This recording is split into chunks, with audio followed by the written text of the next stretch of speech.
Hello and welcome to Storytime with Uncle Gravy.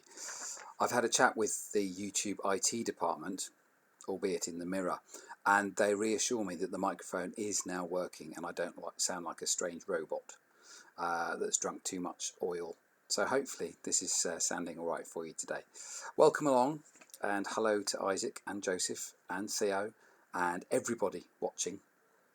And we're going to pick up from where we left off yesterday.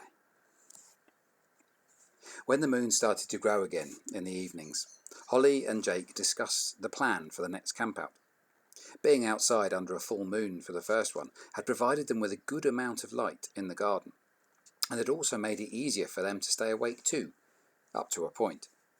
Because of this, they agreed the original plan to set up the tent again, but in Holly's garden on the evening of the next full moon.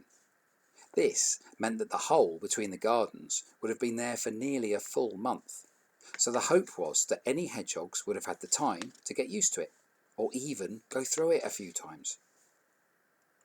On one of their parents' many visits to garden centres, a set of 3 solar-powered lights had been bought. They were the kind that came on poles and had spikes which went deep into the ground and let out a softly glowing light at the top, which came on by itself when it got dark. They put 3 of them near the fence to maybe guide any curious hedgehogs along a route towards the hole. Both Jake and Holly could be very patient when they needed to be, something that their parents admired and said could be a very useful quality if they wanted to work with animals in the future. They decided, agreed, and then promised to each other that they would not look for any signs of activity near the hole or check for any signs of hedgehogs until the night of the second campout. This would make it more exciting if they saw any, and would make it more of a treat to be up at night and watching it all happen for the first time. Sometimes things can seem to happen for a reason, and the children's decision not to go near the hole or disturb it meant that Ash, Bernie, and Chris were about to have a big change in their luck. As Ash came out from the Shell Hotel one evening, a new noise nearby was one that simply couldn't be ignored. Something very wet and a bit crunchy sounded like it was being chewed and eaten, not so far away. It was far away enough not to be a worry, but close enough for Ash not to be able to resist finding out what it was. This was not an easy task though, or one to take any risks with, so Ash crept slowly towards where the sound was coming from. The grass nearby was fairly short, as a lack of light kept it from growing too tall, and after only a few steps, Ash suddenly stopped and stood completely still. Above the grass, and rising up but leaning backwards, were what looked like hundreds of spikes. They moved slightly as the chewing noise continued, so Ash guessed they must be part of whatever beast was having its supper. And then Ash remembered a chat a long time ago when Chris had told them about a thing called a hedgehog, which walked about at night and had lots of spikes. And the memories came back of suddenly coming face to face with one and throwing a stone in panic. Surely this had to be another one. Ash looked at the shape and number of the spikes and decided that it didn't actually seem to be as absolutely huge or as absolutely scary as had been feared, so carefully walked towards it, hoping that it could be watched but wouldn't actually see Ash watching. And this plan worked, or at least it did at first. Ash came to a place that had a perfect gap to look through and was suddenly looking straight at a hedgehog. It was getting to the end of chewing up a very long worm, and it was being very noisy about it too. Ash was totally amazed by the sight of this animal, so amazed, in fact, that when the second and third one suddenly came along too, there was no time to hide. Ash had been spotted, and 2 of the hedgehogs squeaked, then began to run towards where Ash was standing, now totally frozen with fright. They were running over from either side, and there was no time to escape. Rather than getting squashed between them, Ash reacted without thinking about it and jumped up as high as possible. And a series of things then happened very quickly. Ash landed, but on the back of one of the hedgehogs, just behind its head. The spikes weren't as sharp as they had looked at first and flattened slightly, and Ash held onto the hedgehog's neck, with the fur on Ash's body helping to cushion the other spikes. The hedgehog which Ash landed on seemed just as surprised at this turn of events and stopped, completely still. The other two hedgehogs also paused, but it wasn't long before the silence was broken. There were more urgent squeaks, but somehow, incredibly, Ash could kind of understand what the squeaks meant. "Tilda, what's that on your back?" "Hattie, I don't know. Does it look friendly?" "Tilda, Hattie, Mum's coming." Ash now gripped on tighter, as out of the plants came an absolutely giant hedgehog. "Tilda, Hattie and Hazel, what's all this fuss? I've only been gone for a minute and, what a noise you are making." Ash took a deep breath and realised something right there and then. The fairly large thing that was providing a seat was actually a baby hedgehog. So the much, much scarier, sharper spiked and huge version must be the mother. And she looked and sounded cross. "Come on, children, I'm waiting for an answer. You know it's not good to make a lot of noise in case a badger hears you, so why were you squeaking?" Hattie was the brave one, so replied, "Something was in the grass, Mum, and we went to see it. But it jumped up and landed on Tilda's back. It's sitting there now." The mother hedgehog paused before saying, "Honestly, your imaginations are something to be heard to be believed. I can't see anything on your back from here, Tilda, so I suggest that you and Hazel and Hattie finish your food, then come back to the leaves and logs without any more fuss." She turned a wiggly turn and walked back into the plants and out of sight. Ash had just had a very, very lucky escape, because a hedgehog's eyesight is not very good at all. So from where she stood, the mother had just seen the outline of her children, but none of the detail.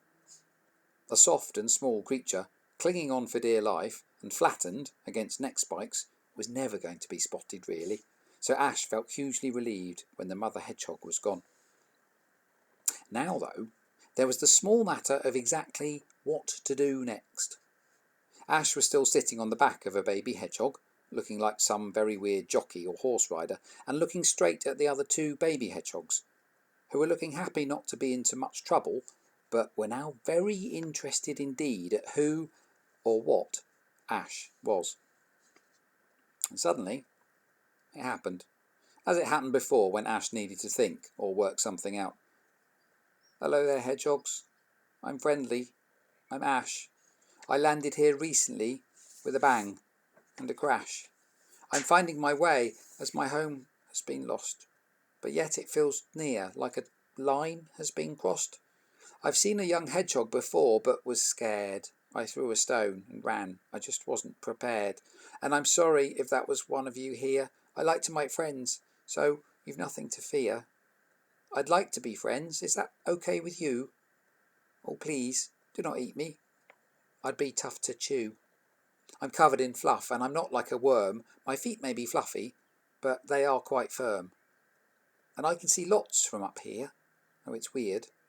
So, what shall we do, now the air has been cleared?" The three hedgehogs looked at each other. Ash thought it was hard to work out what they were thinking, as their faces didn't really seem to change all that much. The hedgehogs were all thinking the same thing, though. This weird creature couldn't do them any harm, seemed to want to be friends, and was very chatty. It seemed to be speaking in a different language, or the noises sounded different at least, but somehow they felt they could understand what it was saying. "Okay, Ash, it's nice to meet you," said Hazel. "It's a bit weird to meet you, if we're honest, because we haven't seen many other animals like you around at night. We agree you don't really look like our kind of food, so we won't eat you. Oh, I'm sorry, I'm Hazel. My sister here is Hattie, and you're actually sitting on the back of Tilda." Ash was now very relieved that becoming their supper wasn't going to happen, but also very interested in a particular part of what Hazel had just said.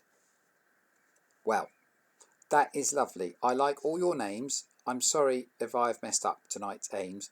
I'm guessing you wanted to eat and then just rest. But sometimes adventures with friends can be best. And Hazel, you say that you haven't seen many, like me. Does that mean that you haven't seen any? Or have you seen others? They could be my friends. They live in the dark bit where a sloped garden ends." And it was Hattie who spoke next. "You seem kind, and I hope that you find your home and your friends very soon. I think what Hazel meant was that we haven't seen anyone like you at all. I mean, we've heard you talking at night for a while now, and I always wondered if we'd meet you, or what you were, but we haven't seen a creature that looks like you before." Ash was very confused now, but also felt excited for some reason. "I came here when the moon shone and was bright. I haven't been speaking or thinking at night. I've wandered about and I've looked for my home, but I have been out here in silence, alone." Tilda now looked up, seemingly unfussed about the fact Ash was still sitting on her back, and replied with something that made Ash's heart skip even faster. "Well, that is funny then. We move around quite a big area each night, and we often hear someone who talks like, well, just like you. The words match at the end of what they say, and the words kind of bounce along. We thought it must be you. I suppose it isn't." Ash knew it wasn't. Ash also knew that Bernie and Chris didn't speak that way. It came naturally to Ash, but now, if the hedgehogs were right, could there actually be another Rustle out there too? Ash went over what Tilda had said again. "We thought it must be you. I suppose it isn't." And those last few words had just changed everything.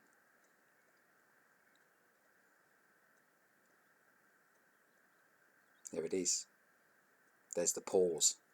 You know what the pause means? Pause means we're at the end of a chapter. But you know what chapters mean? If you get to the end of a chapter and the book hasn't finished, there's another chapter. And we'll find out what happens.